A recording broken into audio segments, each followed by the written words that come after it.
Hey, everybody. You guys, my heart is heavy a little bit today.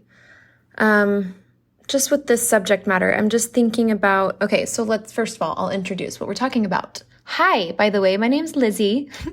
I'm the postpartum coach. I like to cut straight to the point. Sometimes I'm chatty. Sometimes I'm like, we need to just talk about this. Let's talk about it. I want to help you. So postpartum rage and inherited anger patterns. What am I even talking about? Just to get clear, I'm talking about that fine line between abuse and just angry stuff. So like you're not out to hurt your children. You have no honest intention of hurting anybody, and you feel out of control. And sometimes when you're out of control, you might, throw something or hit someone or just like kind of the more one-time scattered here and there type of stuff that leaves you feeling really crappy afterwards because you're just like, what the hell? Like, why am I behaving like this? And I never, ever, ever, ever want to do anything like that ever to my kids. Like, or that was really scary. That could have turned into something worse. Like, and it's these moments, postpartum rage is when you see almost like an animalistic something coming out of yourself and you're just like, whoa, that's scary. And I don't ever want to do that again. You can actually be traumatized by your own self in these moments of craziness.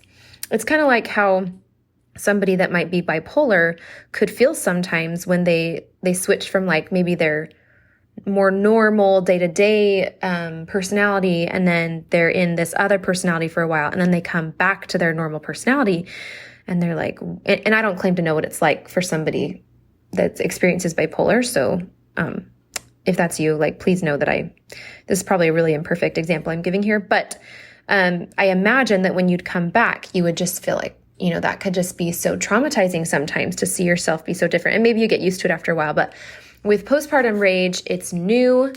And maybe it's kind of like, your normal anger, but just on steroids. And a lot of the times we start to think, okay, it must be hormones, or, maybe I didn't get enough sleep last night. And while those sorts of things are worth considering, what I want to focus on today is what I believe is at the heart of postpartum rage and other out of control reactions. We're going to be talking about the fact that this is passed down in a large sense. So one of the reasons you're so surprised when you behave these ways is because you might not have memories of your parents teaching you this way in your conscious mind, but your subconscious does. Or maybe it wasn't a parent, maybe it was a grandparent or somebody that you modeled after and learned from. You might not physically in your mind remember, but emotionally and energetically and in your body, you do remember. And sometimes postpartum, with this raginess, that childhood trauma, you can almost like be reliving it as a way to try to comfort yourself, as a way to try to grasp, because you genuinely don't know what else to do. So, if you're there, this podcast is for you. This podcast is for you. And it doesn't even have to be super postpartum. This can just be rage in general. This can just be anger reactions. Okay. What I want to talk about today is what I want to do is I want to offer a few thoughts. I will say most of the time, we tend to, when we see this in ourselves, we tend to do one of two things. Usually the first one, which is we kind of shut down. We get really alarmed, and then we kind of just wait, and we feel terrible about it. It's very exhausting, and then it wears off, and we don't actually go learn or do new things, because when you're in shame, when you're feeling shame, that's not what you do. When you're feeling shame, you just want to hide, and you don't want anyone to see you. You don't want to tell your husband, or if you do tell him, you might cut out some details. You don't want to ask around to your friends or family. You don't want to seek out a professional's help, right?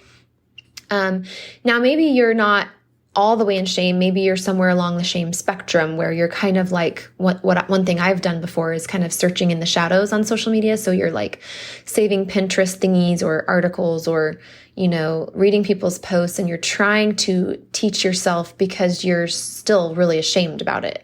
You're not willing to come out clean with either your husband or a trusted somebody, professional or anyone, and just say like, here's what I do sometimes with my children. And I'm so ashamed of it. I get so out of control. So, what I hope this episode is for you today is sort of like oh my gosh, that was a lifeboat that I didn't even know I needed. I'm so glad she talked about this. I feel so safe with her, and I'm going to go apply this immediately. And I want you to know, just disclaimer here, the podcast, this public podcast, I couldn't possibly teach you and help you apply how to do it. Helping people apply what's here on the podcast is something that I do in my program. It's something that's a paid feature, and it's something that you want to pay for because it takes a lot more work and time. And so there's a lot more commitment.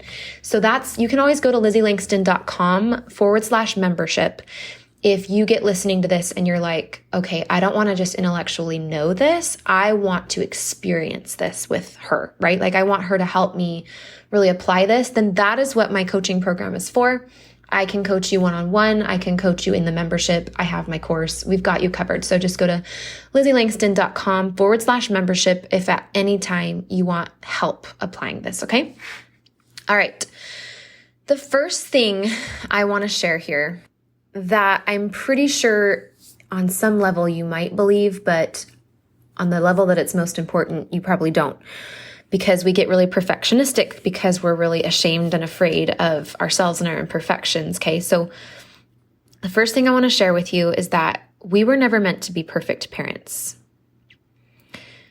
I have cried so many tears, you guys, in my early motherhood days, asking God, why did you allow me to have kids when you knew I would go through all this and I'd be such a mess and so imperfect? Why didn't you direct me in my life to not get married and have children until I learned some of this stuff?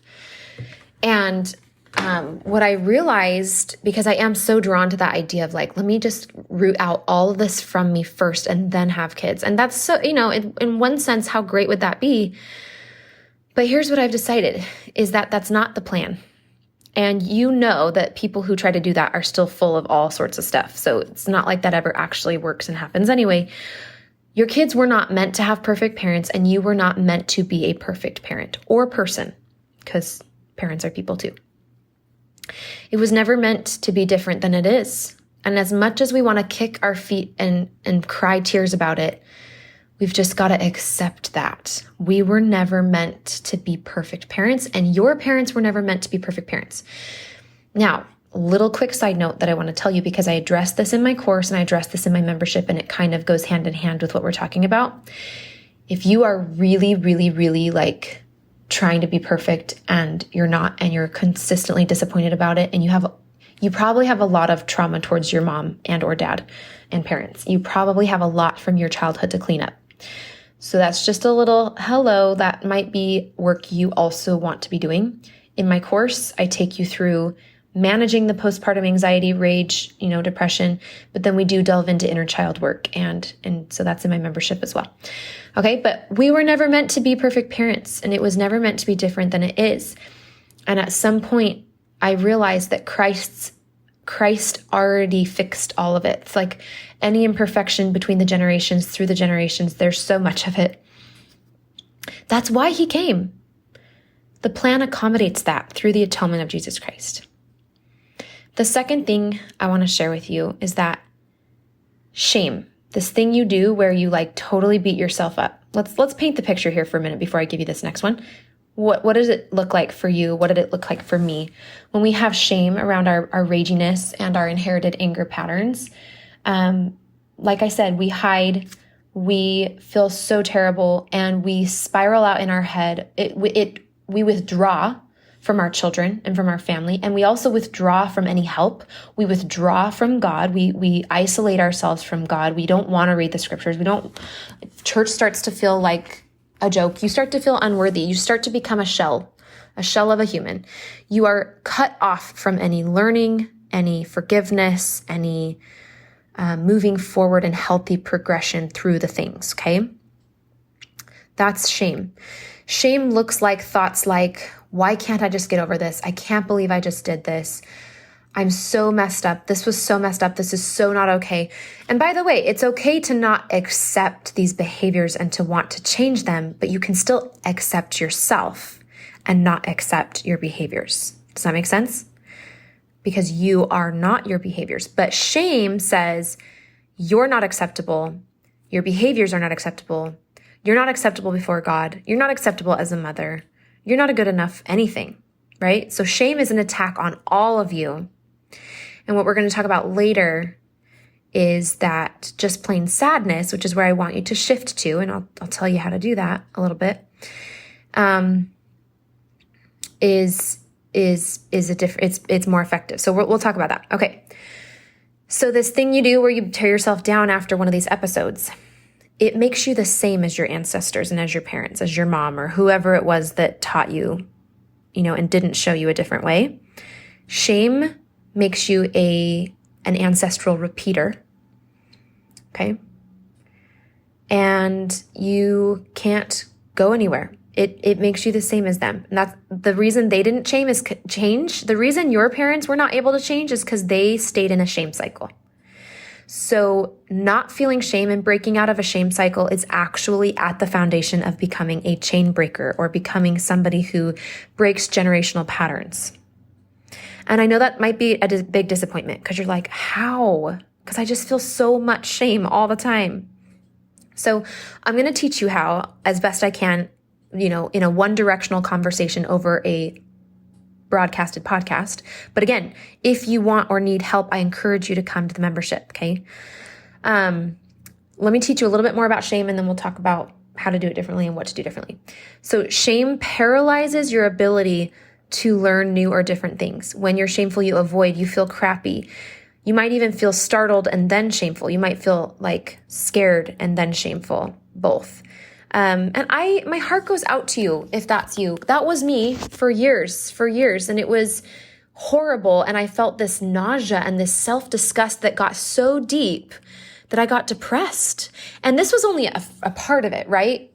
The other parts of it were, my relationship with my mom that I'm working on. And other parts of it were, just low sleep and hormones, and other parts of it were, the stress responses of the overwhelm of having a new baby and all of those things too, and childhood trauma that we all have, in my body that I didn't even know was there. So it's multifaceted, but, ultimately you want to address the shame in order to move forward.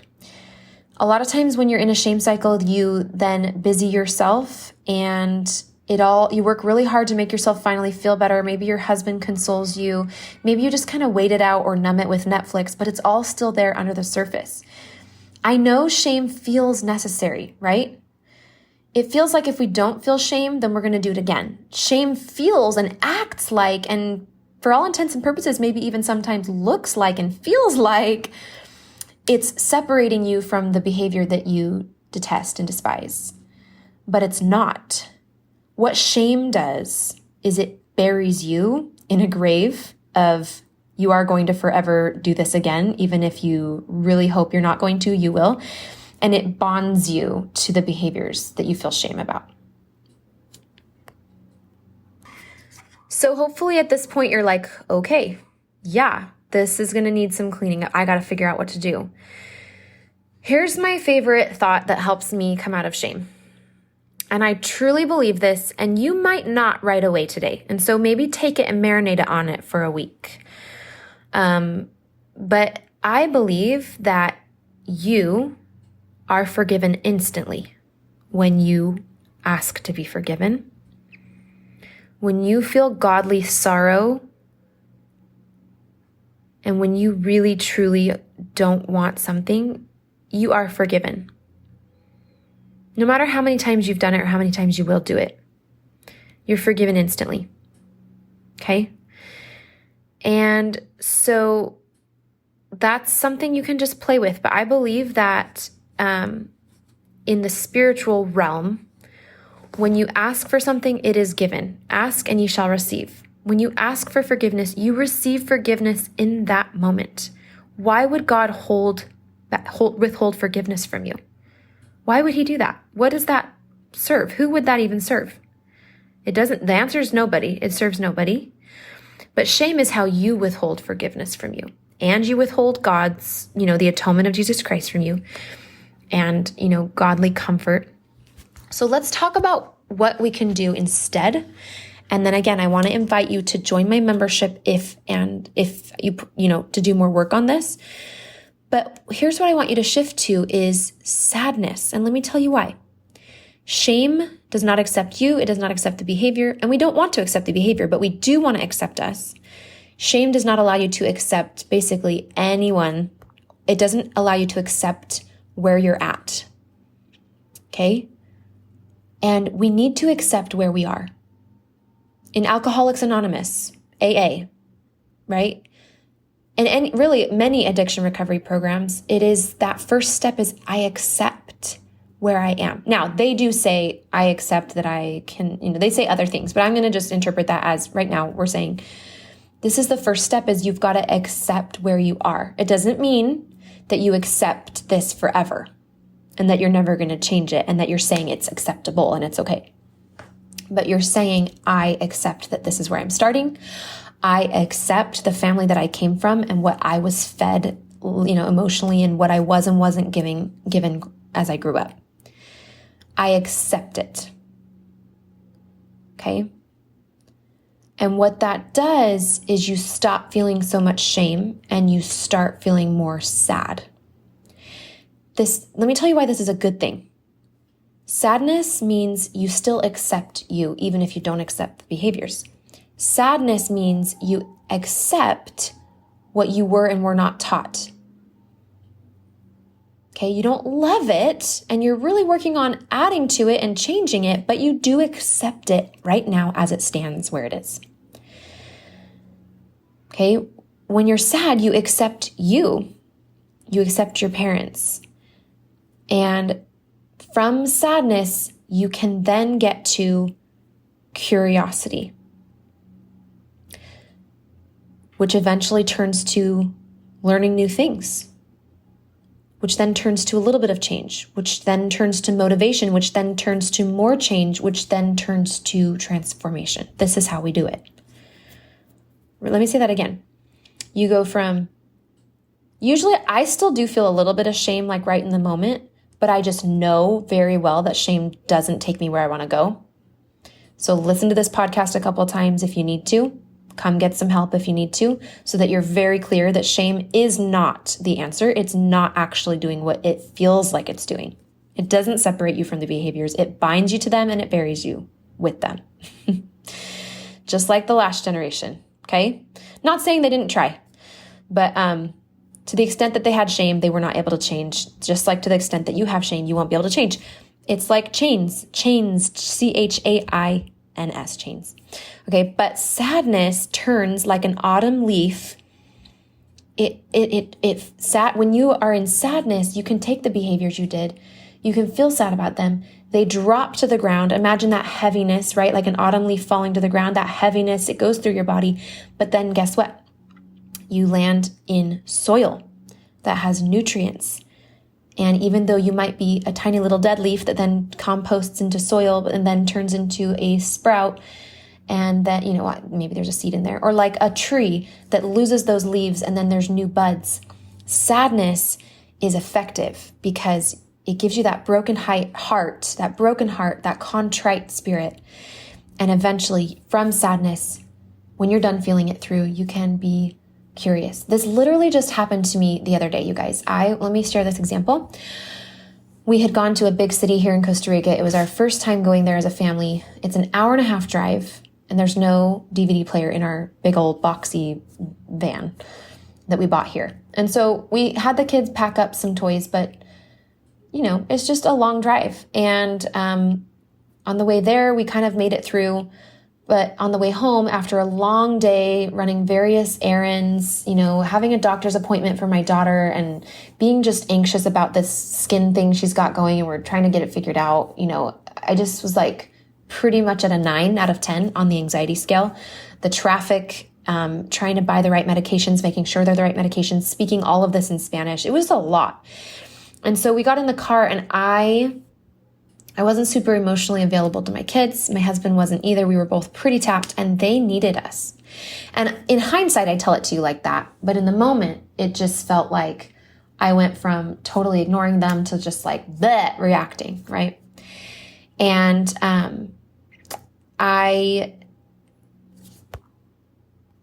So I did react, and I reacted in a way that to me personally isn't acceptable and wasn't acceptable. And here's what happened. Number one, I felt shame for about 4 minutes, but I have been working on not feeling shame a lot because I know that shame just takes me right back to it. Shame makes me like my ancestors were and not like who they wanted to be and who I can be and who we can all collectively be through me, right? And so then I just felt sad and I cried. I cried about the behaviors my kids have been exhibiting that, felt like they caused me to react this way. I cried about how I don't have better tools yet and I really want them. That felt like righteous, godly sorrow. That felt like clean sadness. I just cried. I was sad about that I'm not yet where I want to be, and that's okay. And I can just be sad about it, but I don't need to feel shame about it. I refuse to feel shame about it because I am worthy. I am worthy to have a chance to learn. You are worthy to have a chance to do it right and to fail and try again and to fail and try again. All of us are worthy of second chances and third chances and fourth chances and 100 chances. And there's no conditions on that. Well, as long as you're really trying, there's no conditions. You just are because God gave them to you through his son, Jesus Christ. End of story. And shame is indulgent, friends. Shame is not taking you to Christ. It's not taking you to a place where you can get solutions and work on this. But you're still worthy, even if you feel shame. But shame's a lie, and it's going to tell you you're not worthy. And so I want to tell you, just be sad instead. Okay?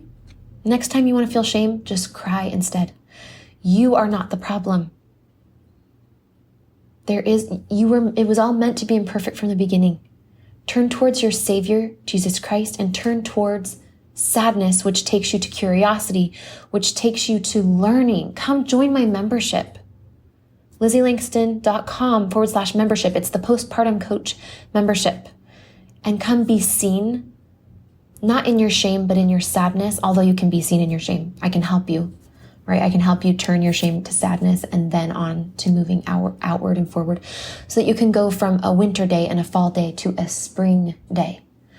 The seasons remind us that we can keep changing, right? It's just like I imagine the plants that are under the snow. They have to sit under that snow for like months and months, and they could be like, this stupid winter came again, and I don't get to change my beautiful colors yet, and I have to wait all these months. But they just trust. They trust in the seasons. And you can just trust that you were meant to go through this process, that your kids are resilient, and together through Christ, you guys can do this, but not with shame, baby. Not with shame. It's not invited to this party. It has no place. It cuts you off from who you can be and who everybody in your family line before you was trying to be. And they just didn't know what you know today. All right. Hopefully that helps you. I love you. I don't judge you. And I'll see you on the next one. Take care.